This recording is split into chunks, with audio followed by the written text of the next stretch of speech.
चुनाव सिर्फ चेहरों की लड़ाई नहीं है, ना ही ये सिर्फ हार जीत का खेल है। असल में ये गवर्नेंस के लिए डेटा इंजीनियरिंग का एक बहुत ही गंभीर काम है। इसका सीधा मतलब है आंकड़ों के जरिए लोगों की जरूरतों को, उनकी आकांक्षाओं को समझना, ताकि बेहतर नीतियां बन सकें। यहां हर एक नंबर लोगों की उम्मीदों की एक कहानी कहता है। तो आइए दीफू की इसी कहानी की गहराइयों में उतरते हैं। देखिए, किसी भी जगह की सियासत को समझना हो तो सबसे पहले उसकी जमीन, उसके इतिहास और उसके लोगों को समझना पड़ता है। आज हम बात कर रहे हैं असम की कार्बी आंगलोंग पहाड़ियों में बसे दीफू की। यहाँ का भूगोल ही यहाँ की पहचान है और यही पहचान यहाँ की राजनीति को एक खास शक्ल देती है। हम बार बार कहते हैं कि चुनाव गवर्नेंस के लिए डेटा इंजीनियरिंग है। यह आज की राजनीतिक रणनीति में एक मास्टर क्लास की तरह है। यहाँ हर वोट एक जरूरी डेटा पॉइंट है और हर चुनावी क्षेत्र एक ऐसा सिस्टम है जिसे पहले समझना है और फिर बेहतर बनाना है। तो चलिए इस सिद्धांत से आगे बढ़कर सीधे दीफू के लोगों और वहां के राजनीतिक माहौल को समझने की कोशिश करते हैं, क्योंकि किसी भी रणनीति के केंद्र में तो वहां के लोग ही होते हैं। उनकी आवाज होती है, उनकी उम्मीदें होती हैं। अब जरा दीफू की आबादी के आंकड़ों पर नजर डालिए। ये एक आदिवासी बहुल इलाका है जहां करीब 56% आबादी अनुसूचित जनजाति की है और इसमें भी सबसे बड़ा समुदाय है कार्बी समुदाय, लगभग 44%। ये आंकड़ा बहुत अहम है क्योंकि ये दीफू की सियासत का सेंटर पॉइंट है। यहां पहचान और स्वायत्तता की राजनीति की जड़ें बहुत गहरी हैं।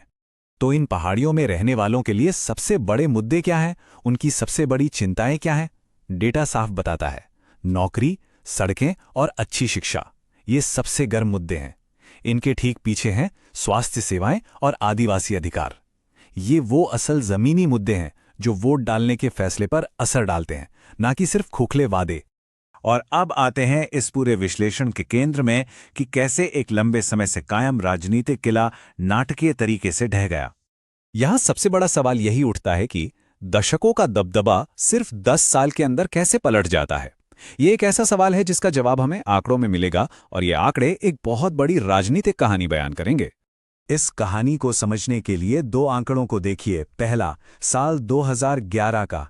तब भारतीय राष्ट्रीय कांग्रेस का वोट शेयर लगभग 46% था। ये इस इलाके में उनकी ताकत का शिखर था, एक बहुत ही मजबूत पकड़। और अब ठीक 10 साल आ गया ये 2021 में, ये वोट शेयर गिरकर लगभग 24% पर आ गया। सोचिए, एक दशक में अपना आधा समर्थन खो देना, ये कोई मामूली गिरावट नहीं है। ये चार्ट उस पूरी तस्वीर को और भी साफ कर देता है। कांग्रेस के लिए 22 पॉइंट की सीधी गिरावट और ठीक इसी वक्त बीजेपी का वोट शेयर बढ़कर 51% हो जाता है। ये सिर्फ एक चुनाव हारना नहीं था, ये सत्ता के समीकरण का पूरी तरह से बदलना था। ये 2021 चुनाव का पूरा डैशबोर्ड है। यहां सिर्फ वोट प्रतिशत का फर्क देखना काफी नहीं, असली कहानी हार के मार्जिन में है।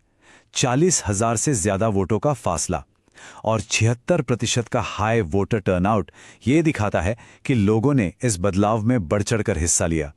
और यहीं पर एक पल रुककर एक बहुत जरूरी बात समझनी होगी। तथ्यों पर आधारित और जिम्मेदारी के साथ की गई सार्वजनिक बातचीत एक वोटर के सम्मान की नींव होती है। जब हम इन आंकड़ों का विश्लेषण करते हैं तो हम सिर्फ नंबर नहीं देख रहे होते, बल्कि लोगों के सूचित फैसले और उनकी गरिमा को समझने की कोशिश कर रहे होते हैं। किसी भी राजनीतिक बदलाव को पूरी तरह समझने के लिए सिर्फ एक चुनाव को देखना काफी नहीं होता।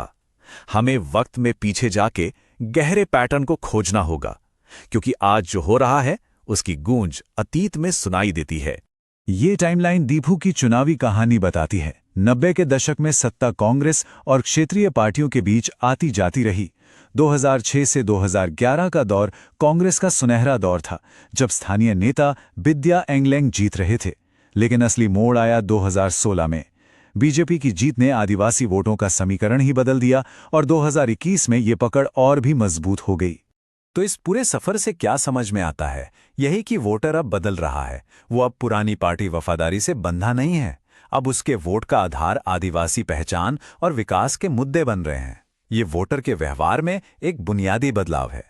तो सवाल यह है कि ये गिरावट क्यों आई और वापसी का रास्ता क्या है? देखिए, एक तरफ है कमजोरियां, जैसे ढीला पड़ा स्थानीय संगठन, नेताओं के दल बदल से टूटा हुआ भरोसा और जमीन पर कार्यकर्ताओं की कमी।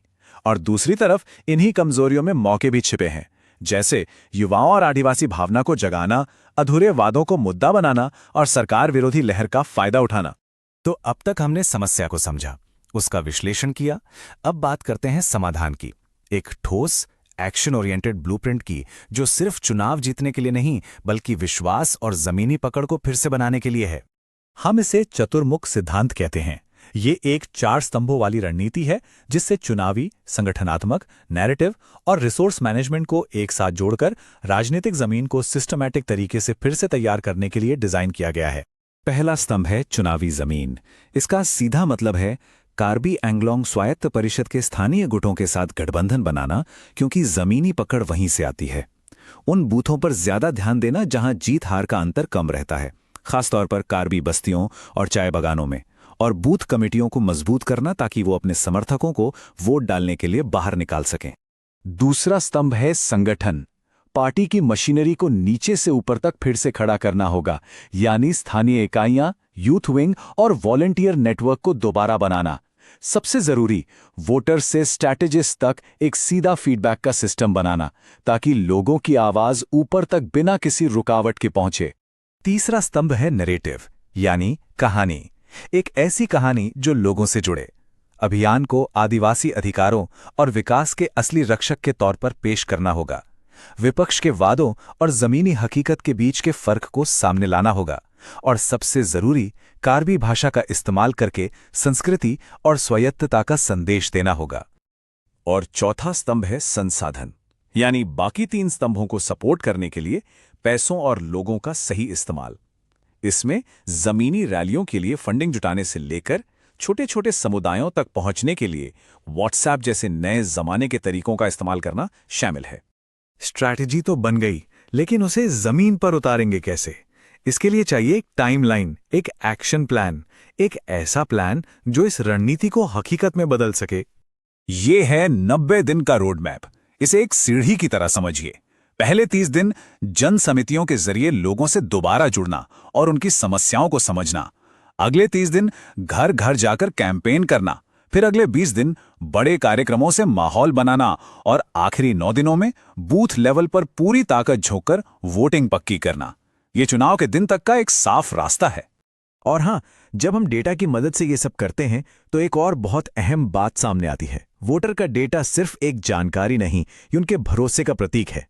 उनकी सहमति से और एक साफ मकसद के लिए ही इसे इस्तेमाल करना एक बुनियादी शर्त है। आधुनिक राजनीति को हमेशा निजता और सहमति के सिद्धांतों का सम्मान करना ही होगा, जो हमारे कानून की भी बुनियाद है। तो आखिर में बात घूम फिरकर एक ही चीज पर आती है, विश्वास। विश्वास का पुनर्निर्माण ही सबसे बड़ी चुनौती है। और विश्वास किस्मत से नहीं जीता जाता, उसे बनाना पड़ता है, एक डिजाइन के साथ, एक सोचे समझे ब्लूप्रिंट के साथ। If you want to become a people-centric leader and uplift your constituency, get in touch with blueprintstrategies.ai at mgr@blueprintstrategies.ai or call 08042041602. Purpose beyond politics.